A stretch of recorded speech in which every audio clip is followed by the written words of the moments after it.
31వ తేదీన గౌరవ ఆంధ్రప్రదేశ్ ముఖ్యమంత్రి శ్రీ నారా చంద్రబాబు నాయుడు గారి రాక సందర్భంగా Guntur range IG Shri Sarvashreshtha Tripathi IPS గారి పర్యవేక్షణలో పల్నాడు జిల్లా SP Shri K Srinivasa Rao IPS గారి ఆధ్వర్యంలో వివిఐపి క్యాన్వాయ్ ట్రయల్ రన్ నిర్వహించిన పల్నాడు జిల్లా పోలీసులు.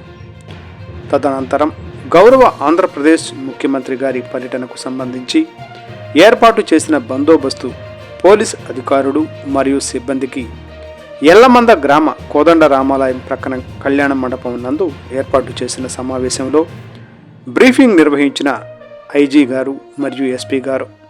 ఈ సందర్భంగా గౌరవ ఐజీ గారు మరియు ఎస్పీ గారు మాట్లాడుతూ ప్రజావేదిక పేదల సేవలో సభకు హాజరు అయ్యే ప్రజలకు అనుగుణంగా పోలీసు అధికారులు సిబ్బందితో బందోబస్తు ఏర్పాటు చేయడం జరిగిందన్నారు.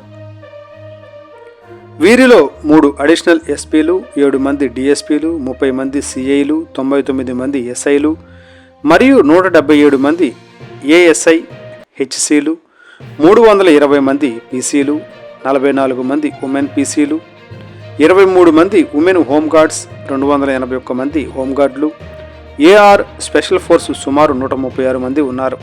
అందరూ కలిపి సుమారు 1120 మంది పోలీసులతో కట్టుదిట్టమైన బందోబస్తు ఏర్పాటు చేయడం జరిగింది. కావున పోలీస్ అధికారులు మరియు సిబ్బంది సమిష్టిగా విధులు నిర్వహించాలి. అనంతరం హెలీప్యాడ్ నుండి సభావేదిక వద్ద వరకు కాన్వాయ్ ట్రయల్ రన్ నిర్వహించారు.